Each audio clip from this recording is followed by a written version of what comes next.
off with the World Cup, FIFA World Cup qualifiers that just concluded last night, and we now do know all the teams that have qualified for the World Cup, and it's pretty exciting. Just going to mention one of them. Cape Verde have qualified for the first ever World Cup. We are very excited about that. If you did watch the AFCON that took place in Ivory Coast, you know what I'm talking about. So we are very excited with the fact that but Cape Verde, of course,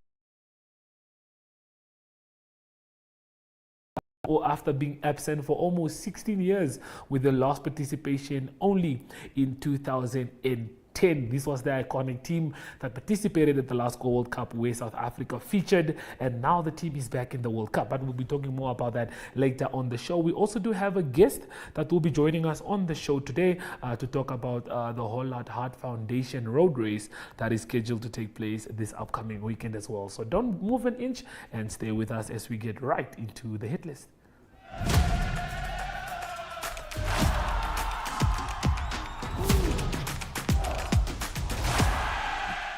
So, first up on the hit list, we know that the FIFA World Cup Africa qualifiers have concluded, and we now do know that the teams that will be taking part in the World Cup next year, we have 9 African teams that have qualified for the FIFA World Cup. And one of them, let's start off. We have a look at the teams that have qualified in total. We have Canada, we have Mexico, we have the USA, Australia, Iran, Japan, Jordan, South Korea, Qatar, Saudi Arabia, Uzbekistan, Algeria, Cape Verde, like I did mention. These are now where the African teams come in. So it's Algeria, Cape Verde, Egypt, Ghana, Ivory Coast, Morocco, Senegal. First ever time for Cape Verde, and then we have South Africa, and then we have Tunisia. For most of the teams, the likes of Tunisia, Morocco, Algeria, and Egypt, all 4 teams have qualified. That's very interesting for the World Cup. But let's go through to see how this progressed and how the teams came through. Starting off with Group A, we have Egypt that came through on top, playing 10 games, winning 8 and drawing 2.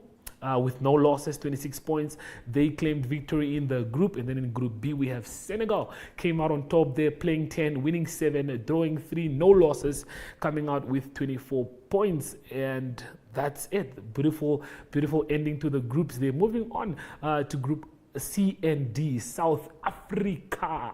Bafana. Well, I think this group was where it was tough. 3 teams still have a chance to qualify for the World Cup. We have Nigeria, we have Benin, and we have South Africa. We know this goal. This is a very iconic goal from 2010. If you did watch the World Cup, Siphiwe Tshabalala that came through with a wonderful goal, a wonderful celebration as well as South Africa hosted the World Cup. So back to the group. If we have a look at how it all unfolded, South Africa finished on top, playing 10, winning 5, drawing 3, and losing 2. Finished on 18 points. I think this was the shocker for me.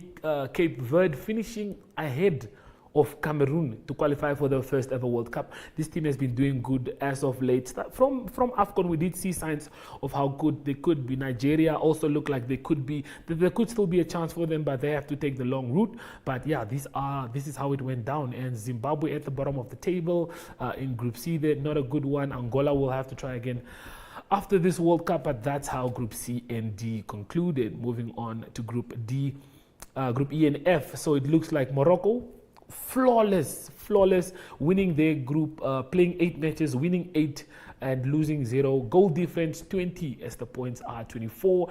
And then Ivory Coast also winning their playing 10 games, winning 8, drawing 2, no losses, finishing with 26 points.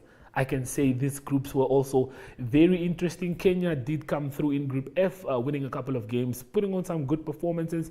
I think Zambia, we did expect a little bit better, but Niger, congratulations to them for getting at least 15 points. I think they are tied with Namibia. Cool. Moving on to the last group, last but not least. This one is also a very interesting one. I think it concluded very well. We'll be having a look at that. But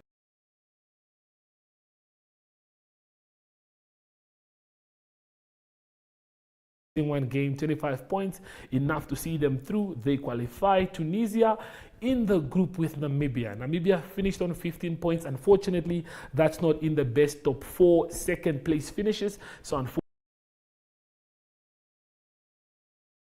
because we start looking at the facts that Peter Shalulile, Dion Otto, will they be part of the teams trying to qualify for the next World Cup again? I don't know. We don't know. So there's a little of doubt. It's a bit grey there, but we'll see how that goes. Tunisia finished on top. A wonderful record, playing 10, winning 9, drawing 1, no losses.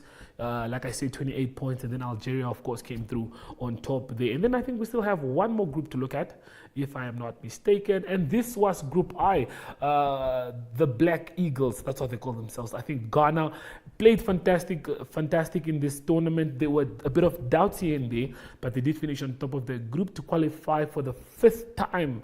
This is the 5th time that they will be playing in the FIFA World Cup. So I think that is also going to be a very, very interesting one. That's all the teams that have qualified for the World Cup, and we'll look forward to see how it all unfolds with the 9 teams that have made it so far. Very interesting. Who are your eyes on? Who are you watching? Who are the teams that you think will progress the furthest with the African teams? So viewers, will be going for a short break. And after the break, we do have an important interview speaking about the Hollard Heart Foundation road racing that is scheduled to take place on Sunday.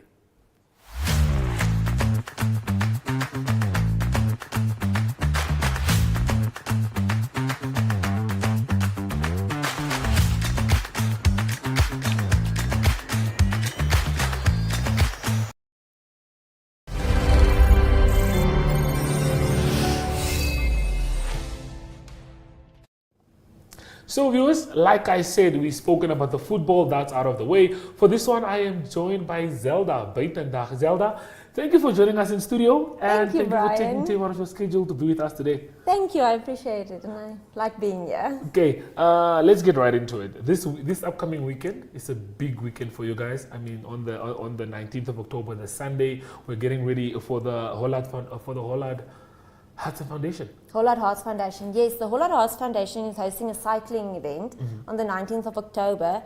It's so exciting, you know, we're starting at the cricket grounds, the new cricket grounds where we had the victory last weekend. Right after the victory, that's a good one. So we're riding that wave. The route is quite nice, you know, going up the new Hagi Geinkorp I think that's going to be exciting. I think that's going to be very exciting. So they're not taking the normal route that we're used to. They're taking the road that's not ready for driving it. Yes. So it's just going to be them. It's going to be them. It's a safe road. You know, we're all about, Hollard is quite synonym with, it's quite with cycling. Okay, you know, we like cycling, we know cycling, and it's important for safety for the cyclists. And the one plan was to do the new highway, you know, for the excitement, but also for the safety of it. Okay, I'm sure, like I saw with the different categories, there's a bit of something for everyone. There's the 100Ks for the serious guys. There's the 60Ks for those that want to take it a bit lighter, and then I think 30Ks for people like me. But I won't be taking part this year. My doctor said my hamstring is still not fully healed yet, so I'll just be on the sidelines. But can you touch a bit on the categories and what we can look forward to on the day? Yes. You saying about your hamstring, cycling is also not my forte. You know, when my cleat got stuck and I fell, that was the last time I got on the bike. So I would also just be there. Yeah, just to watch, to support. Just support, cheer, and then give the love from the side. Yes, I agree with you.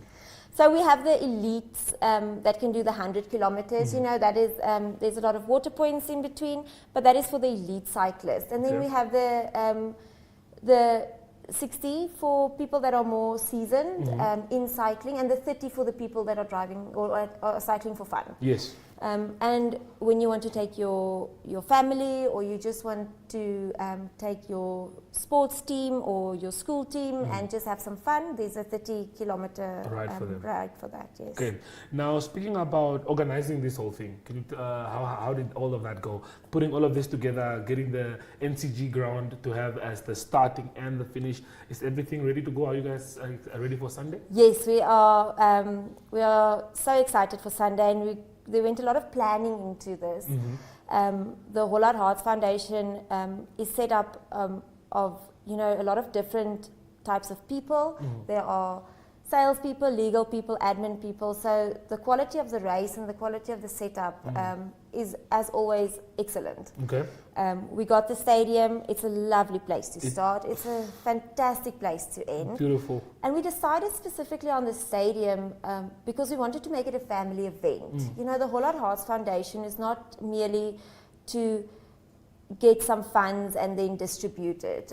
We started with it this year, and we want to make it, you know, they say charity starts at home. Yes. And it starts where you teach your family, where you teach your kids, where you get more in tune with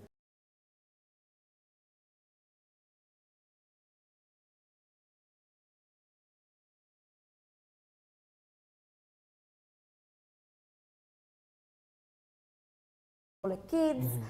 The bigger kids can bring their bicycles and drive around the stadium to create that culture of giving. Yes. And plant the seed with the youth. Well, and I think that was very beautifully said. Okay, now tell us a bit more about the foundation. So, when did this beautiful initiative start? When did you guys come up with this? And yeah, what are your roles and responsibilities in the foundation? What is the foundation all about?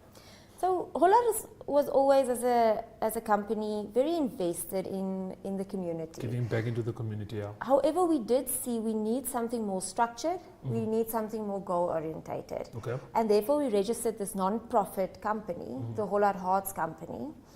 And we have board members, we have directors, we have everything that a company needs to be successful. Yes.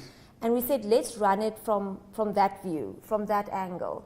And the main goal is not just to generate some funds for a certain project and then we're done.